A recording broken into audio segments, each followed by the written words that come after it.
다시 찾은 서울, 그리고 추억.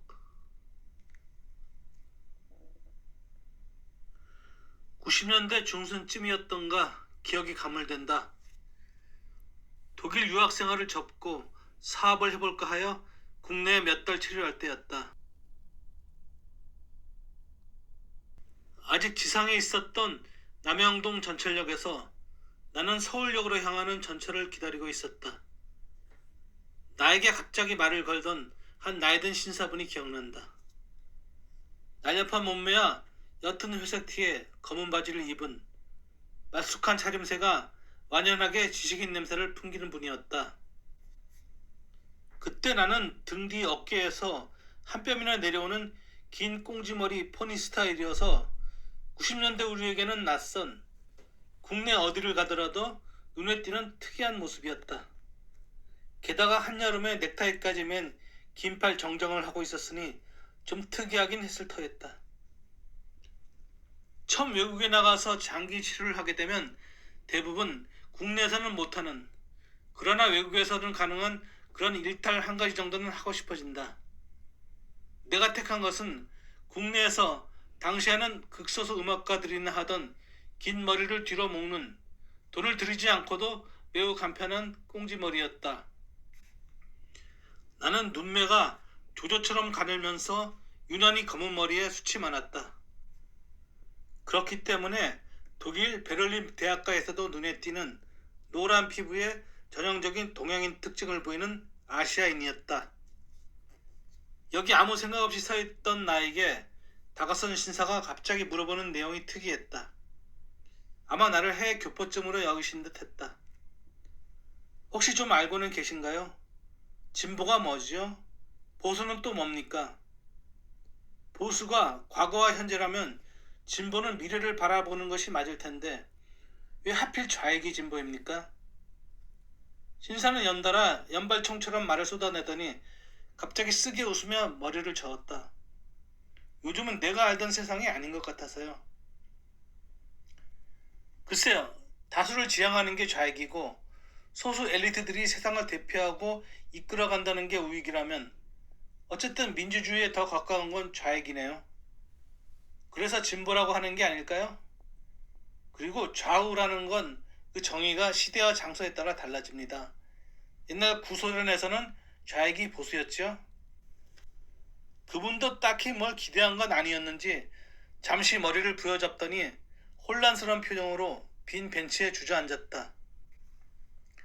당시 남영동역 구조는 여느 기차역처럼 여행객이 지상에서 양방향으로 쉽게 타고 오갈 수 있고 중앙에 작고 길쭉한 벤치가 놓여 있었다. 80년대 수많은 대학생들이 고민한 그 화두를 꺼낸 학식이 있어 보이는 초로의 신사는 깊은 고민에 빠져 있었다. 아마 누구와 대낮부터 대판 토론이라도 한 모양이다. 얼마나 답답했으면 나 같은 낯선 사람에게 그런 질문을 던졌을까. 진보라는 것을 사전적 의미로만, 미래를 향한 좋은 단어로만 배운 그 선량한 옛 지식인에게 진보라는 착한 단어와 빨갱이로만 알고 배웠던 나쁜 좌익은 서로 어울리지 않는 낯선 모습이었을 것이다. 금방 도착한 서울역 방향 기차에 올라탄 나는 그에게 어떻게 대답을 했어야 옳았는지 다시금 골똘히 생각했다. 80년대 당시의 젊은이들에게는 군부 구테타로 권력을 빼앗은 제5공화국이라는 절대악이 존재하고 있었다. 좌우 위아래 모두에게 전두환 정권 타다가 절대선이었다. 외놈의 발 아래 맨 땅에 무릎 꿇고 있는데, 청나라의 칼날 아래 온 국토가 짓밟히고 있는데, 군사 독재의 총구가 조국의 땅에 있는 한 도시를 학살하고도 모자라 계속 국민을 노려보며 겨누고 있는데, 나물 먹고 물 마시고 청산에 살을 잃었다 하는 비겁한 인간들의 현실 도피일 뿐이었다.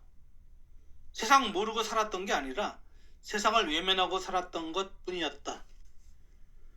독일에서 왜 아직까지 히틀러를 미워하고 끊임없이 무릎을 꿇어가며 잘못을 비는가? 그들이 외면했던 과거를 잊을 수가 없기 때문이다. 처음에 유태인을 잡아갈 때 외면하고 다음에 장애인들을 잡아갈 때 외면하고 반체제 인사 잡아갈 때 외면하고 끊임없이 외면하다 보니 젊은이들은 모두 군대에 끌려가서 죽어가고 국민들은 독재의 총부리 앞에 두려움에 떨며 전쟁의 참화 속으로 뛰어들 수밖에 없었다. 이상에 불타고 꿈에 굶주린 어린 학생들은 저들의 압제에 굴종을 택할 수는 없었다. 거기에다 정치와 언론마저 빼앗긴 채 방향을 못 잡던 기존 민주인사들의 무기력함은 대학생들을 좌익으로 눈을 돌리게 만들었다. 그리고 좌익으로 불렸던 대학생들은 헤게모니를 주려는 정치 논리에 휩쓸렸다. 민족주의, 세계노동자주의, 교조주의, 수정주의 등등으로 박터지게 노선 싸움을 하고 있었으니 순수한 의미의 진보나 사회주의 사상을 대중들에게 알리고자 하는 이는 드물었다. 그 와중에 임수경의 방북은 일반 대중들이 소위 운동권에 부정적인 시선을 갖고 등을 돌리게 하는 계기를 만들었다. 그때나 지금이나 민족 상잔의 전쟁을 겪은 우리 민족에게는 주적이 북한이냐 일본이냐가 얼마나 예민한 정치적 화두이던가. 그리고 1989년 베를린 장벽이 무너지면서 좌익을 향한 붉은 장미의 꿈은 사라져갔다. 가장 피해를 입었던 사람들은 그동안 목숨 걸고 독재에 대항하며 민주주의만 최선으로 알아온 민주인사들이었다. 이들 자체는 이상만 지극히 높을 뿐 현실감과 힘이 너무 없었다. 학생회를 쥐고 좌익 노선을 외치고 흔들어대는 거칠고 막강한 파워의 학생들 속으로 젊은 피와의 연대라는 달콤한 향기에 묻혀 흔적없이 사라져버렸다. 부정적인 시선에 운동권 출신이라는 오명만을 뒤집어쓰고 친일파에 치인 독립군 후손들뿐만이 아니라 지금 국민이 누리는 민주주의의 참 대가로 배를 이어 계승된 친일파들에게 길거리 깡통처럼 걷어차이는 민주인사 후손들. 김지아 씨는 자식에 대한 미안함에 외국 유학이라도 보내주려고 자기를 사형대에 보내려던 박정희 딸을 지지하면서 스스로 오물을 뒤집어쓰고 세상을 등지더라. 박정희 시대에는 고문과 투옥의 고통을 감내했지만 전두환이 들어서자 마르크스주의자가 아니라는 이유만으로 당시 운동권 학생들에게 외면을 당했던 비극의 주인공. 80년대에 왜 그 많은 머리 좋은 학생들이 마르크스주의 이데올로기에 빠졌는지 앞으로 누가 알아주기는 하려나? 그냥 역사 속에 묻혀버리는 건가? 서울역에 가까워지면서 기차는 땅속으로 10년 전 기억 속으로 빨려 들어갔다.